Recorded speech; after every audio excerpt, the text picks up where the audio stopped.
Welcome back to another edition of Stand on Guard. It's my pleasure today to have a very special guest, and that's former Deputy Patrol Agent in Charge, J.J. Carrell, and we'll be back in a moment to have a really good discussion.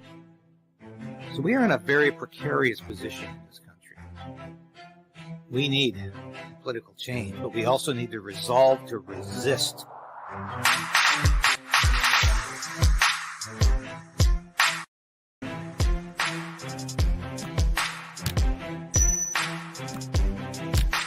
You're about to watch an interview with Deputy Agent in Charge with the U.S. Custom and Border Patrol.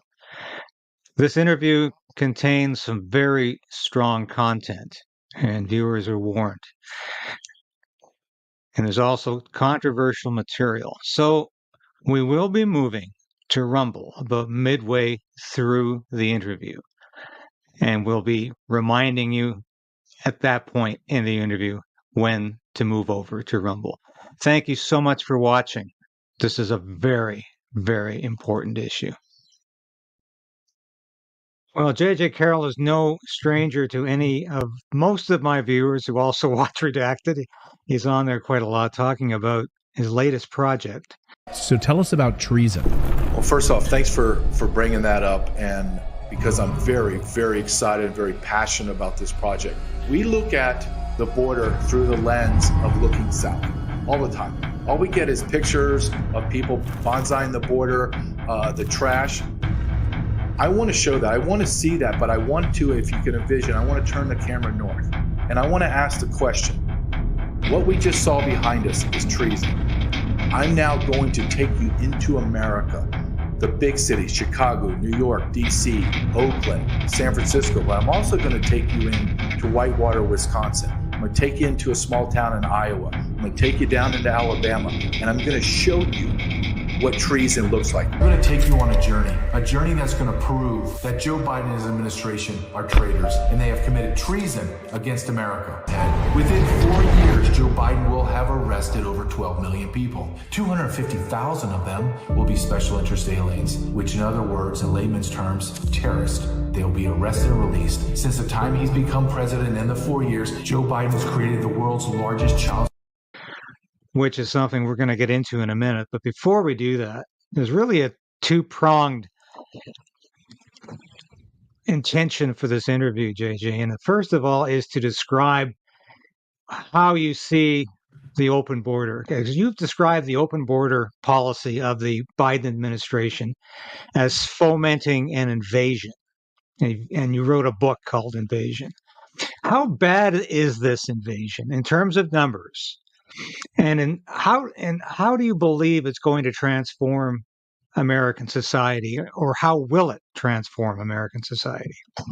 Okay, I think it's a great way to start this. Under Joe Biden, all of this data is DHS data from CBP, Custom and Border Protection.gov. So this is not what I believe or what I envision. Projected out in the next 6 months will be the end of Joe Biden's term. All the data shows that it's just ramping up. It's all the same. 250 to 350,000 people a month are being arrested at the border every single month, and 97%, 95, 97% are released into America. So what does that look like after 4 years? That's over 12 million illegal aliens from over 180 nations of 195 nations on planet Earth will be arrested and released into America. At the same time, 80% of the border, of the southern border, which is almost 2,000 miles, so 1,600 miles of a 2,000-mile border at any given time of the day is 80% unmanned. 80% unmanned. DHS claims somewhere between 2 and 3 million getaways. Those are people that cross the unprotected border, abscond, and are never found. Everyone in the business, we laugh at that amongst ourselves. We know that that is a lie. The real number is anywhere from 15 to 18 million. Let me repeat that, 15 to 18 million. That is almost 30 million people Joe Biden has allowed into our nation. Now, when you break down just the data of who are these people inside the 12 million that were arrested and released, you have to understand 250,000 of them were special interest aliens. Those are terrorists from terrorist nations. We just arrested 8 of them. ICE arrested 8 Tajikistanians that crossed the border together and then miraculously went to 3. They were arrested, vetted, and released into America.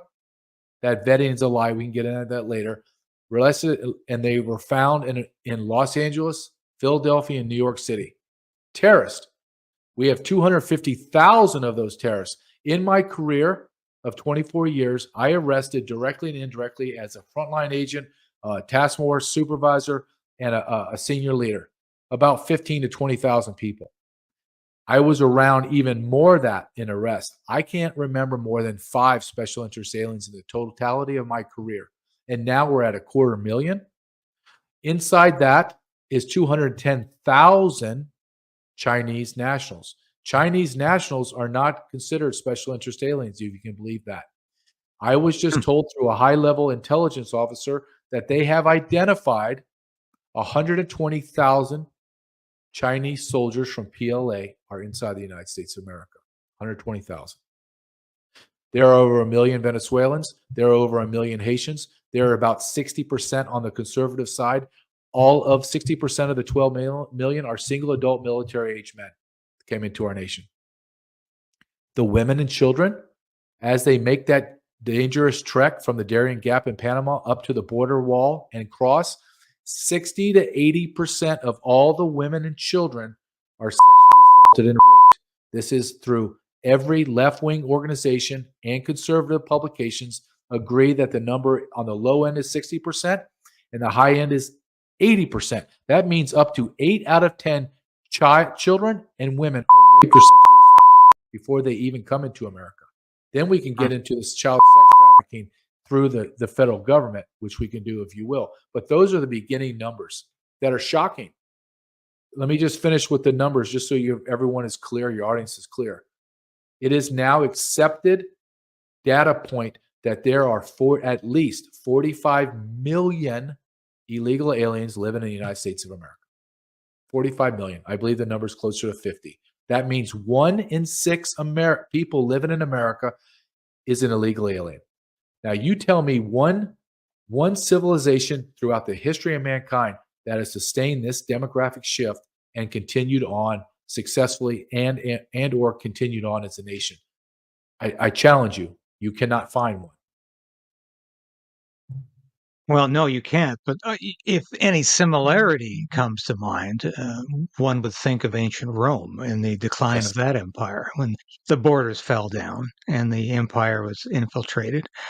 And it would seem to be the same thing happening here, because it's not only the face of America is changing with ethnicity, but we're bringing in criminal elements, terrorist elements, and this is potentially catastrophic, is it not?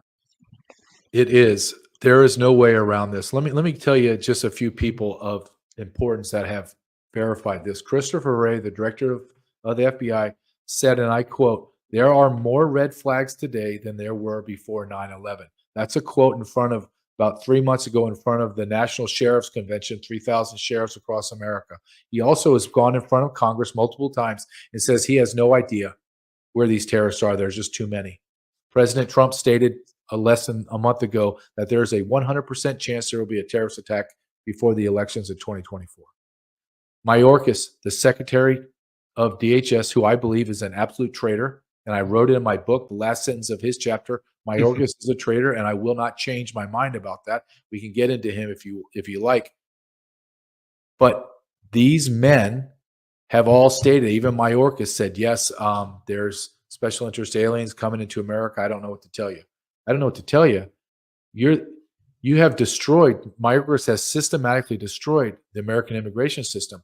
And just so that we're all clear about what I believe, there is no way, as I go through my 24-year career, as I go through writing a book and all the research that goes with it academically, right, for citations, and as I'm doing this documentary, I am absolutely positive that prior to this administration coming into power, that they had to have meetings at the highest level of government to make strategic, purposeful decisions and intentional decisions to destroy the United States of America.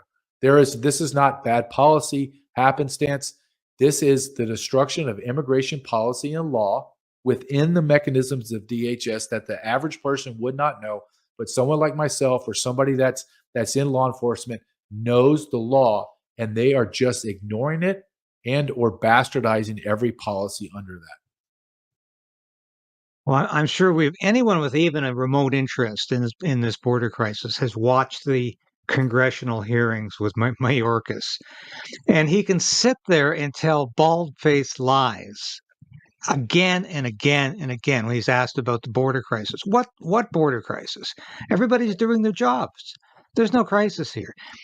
Is this a man who's his conscience is completely insulated from guilt, or is he part of a plan here to destroy America? That's a great question. I wrote a whole chapter about him, and even today, people don't know who he is or where he came from. They think he parachuted out of the sky. Let me tell you who Alejandro Mayorkas is. He's a highly, highly intelligent man, very determined to destroy the immigration system. This is not what I say. I lived in his rule. So where did he come from? He came from the communist nation of Cuba. He's a naturalized citizen. He rose in the ranks of the U.S. attorneys as one of the youngest ever to obtain that. He has incredible academic credentials, then became the director of USCIS, United States Citizenship and Immigration Service, became the deputy secretary under Obama of DHS, and now is the secretary of DHS. And you go all the way back to 2008, the genesis of this treason under Obama. And Mayorkas, one man, just one man, was the creator and facilitator of every bad policy and law that we are dealing with today. He created DACA.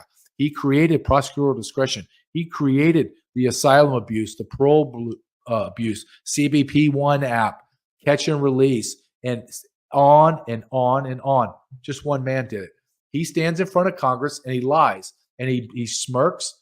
He looks like a very, very small, kind of weak man, but he's not. He plays all these politicians like they're just tools, and he says what he wants. And it's almost as if he's like telling them, I have a country to go destroy. Are we done here? Can I go now? And they're like, yeah, okay, you can go. And he just goes. Under his administration, under his rule, he has allowed in 30 million illegal aliens into America. And let me just drive this point home that he's a traitor. Under congressional testimony, the former chief of the United States Border Patrol under President Trump, his name was Rodney Scott, a very patriotic, determined man. There's a policy that will not allow him to be fired within the first 120 days of the next administration. And he said under oath, they asked him, what was your meeting like with Mayorkas first day? And I'm almost going to quote, okay? Mayorkas stated to this Chief Scott, I want you to open up as many pathways as possible to allow in as many people as possible.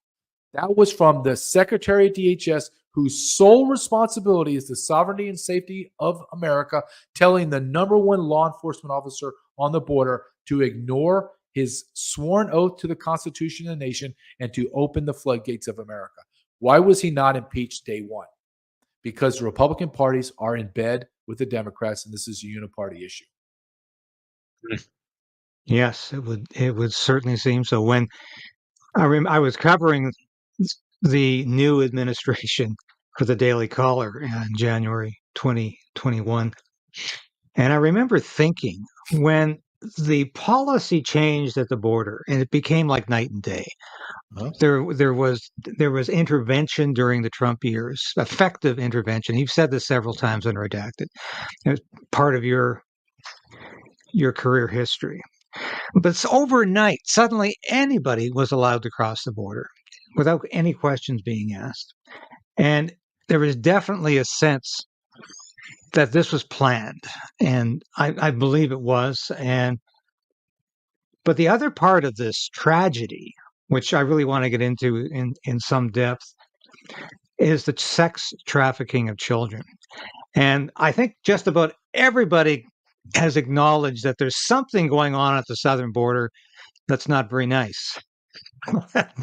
They might not call it a crisis. Staunch Democrats and some Republicans even might say it's a problem or it's a challenge. They'll use euphemistic language.